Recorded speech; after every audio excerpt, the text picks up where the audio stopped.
let's do a little comparison between the brand new Traeger grills Timberline and the OG Traeger grills Timberline. It's not a perfect comparison. I've got the newer, bigger model and the older, smaller model, but pretty damn close. Let's start with the OG Timberline 850. It's got that kind of rinky-dink shelf on the front, no option for a bigger shelf. It's got a nice side shelf. It's got the D1 controller. Very nice, was way ahead of its time. Then now let's take a look over at the Traeger grills Timberline XL, the brand new baby. It's got a front rail now. So it's got a rail system with like pop and lock. So there's the hooks. You can put a front shelf on. They just pop on, pop off. There's a ton of accessories designed for it. It's really stream-like. Just the outside alone is gorgeous. Instead of a side shelf, it has a side shelf as a cover. If you remove that cover, you've got that wicked induction range, which is a huge upgrade to this Traeger. Now let's go over to the controller. The OG D1 controller. There's also a D2 model, which is a little newer. I don't have that one. It's got one probe, which is wired, which is great to control your meat. And it's got a little grommet there where it goes in, so it's all corded. The new one, as you can see, there's also two wired ones, but it also comes with 2 meter probes, wireless probes. You can put 2 more on there. So it's 4 meters and 2 wired, so a little more capability. Let's go back to the OG 22-pound hopper, I believe it is. And it's nice, it's big. This one's also got a 22-pound hopper on the new style, but it also comes with the pellet sensor and the light, which I think the newer 850 might as well, but the OG did not. Here's the grease system.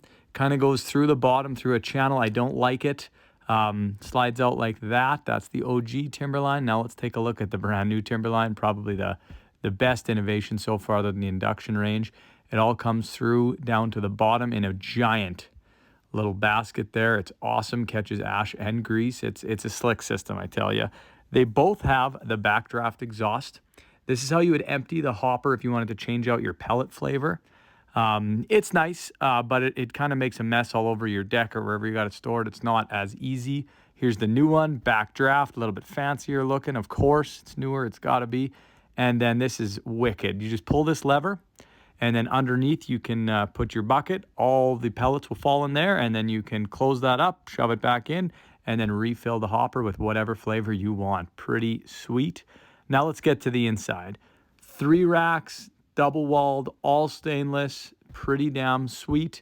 Not as easy to get in between the 2 top shelves, a little bit tight in there. There's the probe is up there at the top. Kind of out of the way, which is nice, but no adjustments of the racks except for the bottom one. You can move up a little higher, but then it makes them all pretty darn tight. In the new one, wow, do you got space. You can adjust those top 2 racks all over the place. You can reach behind everything. The grease system is in the middle. Goes down into that wicked bucket I showed you earlier. The thermostat is hidden in the back, which is great. Never have to worry about wrecking it or hitting it. So the inside, I really love the new one. The setup is, I mean, it's perfect, but they're both beautiful grills. You can't go wrong with either. The new, of course, the induction range, huge upgrade. The grease system, a huge upgrade. The light is wicked. I barely talk about it, but that is honestly really nice at night. I cook a lot at night. The new controller's beautiful. You know, the pellet drop is sweet. The meter's sweet. Love meter. The adjustable racks. I mean, it is a huge upgrade. I know it's more money.